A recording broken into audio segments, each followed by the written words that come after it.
Welcome to New Jersey Capital Report. I'm Rafael P. Roman. And I'm Steve Adubato. I can get that out. It is my pleasure to welcome Steve Malanga, Senior Fellow at the Manhattan Institute, and David Brogan, First Vice President of Economic Development and Taxation at NJBIA, which stands for? New Jersey Business and Industry Association. Excellent. Hey guys, right away, let's talk about the economic situation in the state of New Jersey as we do this program in the spring of 2014. Fitch, right? Respected organization, downgraded New Jersey's outlook from, right now it's basically negative, right? What does that mean? Well, it means the budget remains a mess, although it's better than it was. Essentially, New Jersey has all these legacy costs, including pension costs and debt service costs, highest debt service per capita, maybe second highest in the nation. And so the problem is we are actually seeing economic growth, including tax revenue growth, but the legacy costs, the old stuff, is eating all of that up. And by the way, Moody's did something similar a while back. Yes, Go ahead. the budget is, and these are, again, this is a state that has for years piled on debt and raised taxes and didn't necessarily use that tax to pay off debt. So we're essentially paying for the past right now. And, Jump in. I think Steve is right. I mean, I think that there's the legacy costs that he mentioned. This is 20 years of fiscal mismanagement that the governor is taking by the reins, and he's making the hard choices now. So we're very happy with the way the budget's going. We think that he's making the right choices and he's investing in the right places. Okay, so he's doing all those things right, but as he himself said, the governor did in his budget address, you know, a lot of the budget is taken up with three items: the debt, pension cost, which is debt, and healthcare costs, which is all debt. I guess it's all debt. But you know, no matter how, I mean, what does he have to do to transcend that so that it makes a difference for the future fiscal reality of the state? Steve? well, you have to start with the fact that you have to try to cut those costs or get those costs in line. They did pension reform. Many of us said at the time that it wasn't going to be enough. It's turned out not to be enough. It isn't just about now, but over the next 4 years, pension costs are going to double again if they don't do anything else.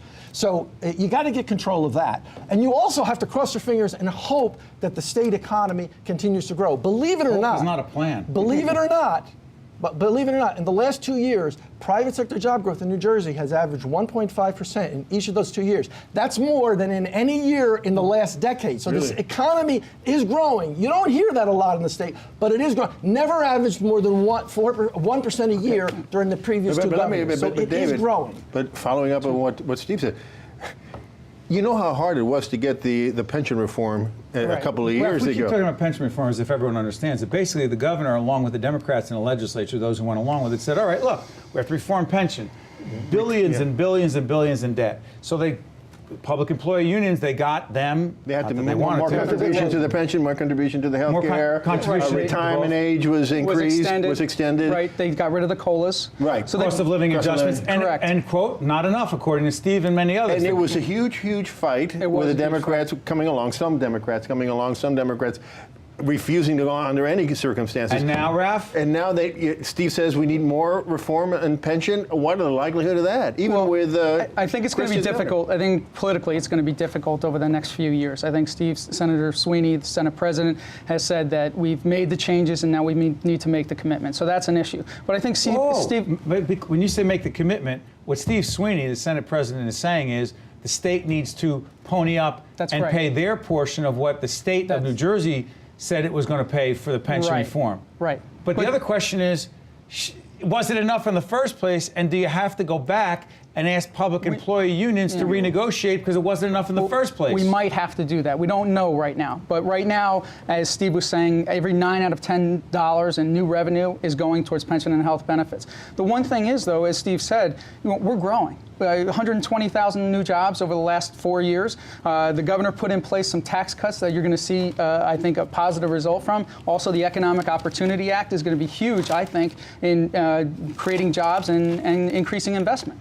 Do you share that optimism about the Economic Opportunity Act, Steve? Well, here's the thing. The state's economy is growing. What I would say, the caution is this.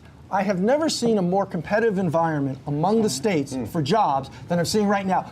In large part because there's no froth. It's not like there's a lot of leftover stuff out there. And so you see the states, Texas being very aggressive, Indiana being South Carolina being very aggressive. So there is a very competitive environment, and this national economy is mediocre. So those are where the risks are right now. I think the risks are actually more in the national economy because I don't anticipate the national economy will be throwing off extra jobs that we'll just get them.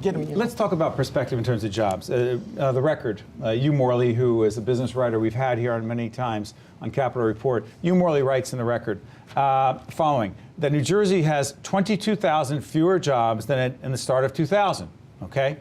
It's also recovered only about 35% of the 257,000 jobs that it lost in the recession and its aftermath, compared to Connecticut, which has regained half of the jobs that it lost, and New York State, which you know better than anyone, Steve, that New York State got back all of the 330,000 jobs that it lost and added another 150,000. What is he saying? He's saying New York State and Connecticut added way more jobs than New Jersey. All right, first of all, how does that make sense? That's not true. First of all, hold on. New York State, let's put this in context. New York State, New York City has actually recovered all of its jobs. You know why? $800 billion in TARP money that went to finance. No state in the country got anywhere TARP was a federal bailout. Exactly. Without TARP, you had major institutions in New York that would not exist Skewed anymore. all the numbers. So exactly. And New Jersey didn't get, let me ask you this question. If New Jersey got $400 billion. Don't ask me the questions. I only know the questions. I don't know any answers. Ask me the question. If New Jersey got $400 billion from the federal government for their industries, do you think we'd have the problem? So we'd have better numbers. We'd have better numbers. That's exactly the point. So remember, the national economy is still several million jobs below the job peak. But if you look at individual job gains in New Jersey, private sector job gains, they are better in the last 2 years than they've been in more than a decade. That's at least in the right direction. The only way to add to that is I think you are going to see an accelerated increase. I talked to an attorney last night that said he's working on 4 projects under the Economic Opportunity Act, and he's got 12 in the pipeline. So, and there was an article about South Jersey about Camden. They're going to have 1,000 new jobs this year because of the economic opportunity. So is it possible for New Jersey to take off even if the national economy continues stagnant? I think it's going to be difficult, but I think but we're going to we have to try. And our revenue growth has been pretty good over the last few years. But yeah, go ahead. I'm sorry. Can I answer? The real risk is in fact this money, for instance, going into pensions. Let me tell you why. That's dead money. Okay, whether you are economically a Keynesian, which believes, like the president, that we should stimulate with the government,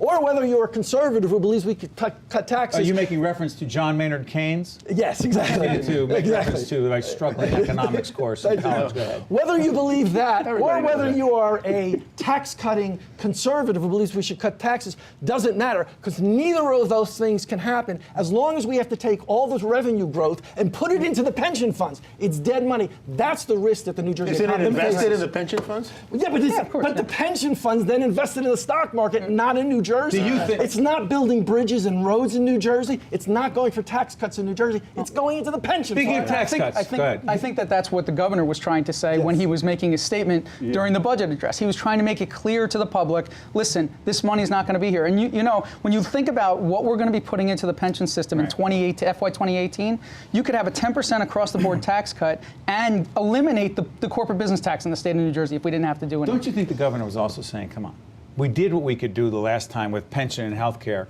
reform, right, with state workers, but the fact is we didn't go far enough. Don't you think the governor was really saying... See, I think that's what he was saying. There are people who say that what the governor's trying to do is renege and not put the full amount of money in. What I think he's saying is we got to do more. And now, is that such a bad thing to do more? Is it such a bad thing if, in fact, it's not a bad thing, but I don't think there's the political will to do it right now. What does political will really mean? Does that really mean? Isn't that a euphemism for saying, listen, we know what the numbers really are. We know that we have all this debt. We know that pension and health care costs is sucking up the entire budget, but we don't want to talk about it? Is that another way of saying political will? So Steve Sweeney said... President of the Senate. Exactly. After that, he said, it's possible that all of the increase in tax collections in the next 4 years will go into the pension system. He said that. That's right. You should ask him the next time he comes up here.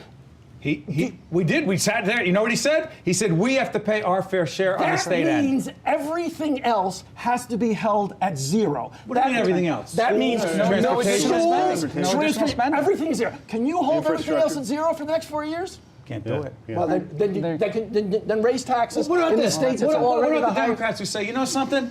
Millionaires tax. Let's put it on the table. Let's raise taxes on people who earn over $1 million. What do you say? I say absolutely not. The top 1%. We need the revenue. And it's a popular thing. I mean, It's people both. hate Go ahead. taxes, all Of taxes course, it's a except that popular one. thing when you're Go saying ahead, to go ahead. someone Why not? else. Why not? It's on them. So it's 1%. The top 1% pays 38% of the tax revenue that's coming into the state of New Jersey. If you want those people to flock out of New Jersey, Stephen was just talking about jobs coming into various states, including New Jersey. If you want to see those jobs go out That's of the state, blackmail. That's like saying if you're going to charge those people, if those people pay more, some people think it's their fair share. We have the 5th highest gross income tax rate in the nation, 6th highest corporate business tax rate. We're already at a very uncompetitive level. You can't We're going to lose continue those to do people. that. We're going to lose those people, Steve How Malanga. about this, Steve? Go ahead. How about learning from the past? We raised taxes consistently over the last 8 years, $5 billion. McGreevy alone, $3.3 billion. Corzine, $1.1 billion sales tax. The temporary. What did that solve? Steve, Nothing. What do you think? You think the elected seconds, officials? You think elected officials are learning from the past? Yes, I think they are. Why? Because they did pension reform, and they are trying to control spending, and they're not raising taxes anymore. I do think they are, but the legacy costs are really tough to get over. David Brogan, you see this guy? That's why we have him back all the time. You like that energy? It's fired up. Thank you, Steve. Thank you, David. Good stuff. you. Appreciate it. Stay with us. New Jersey Capitol Report. We'll be right back right after this.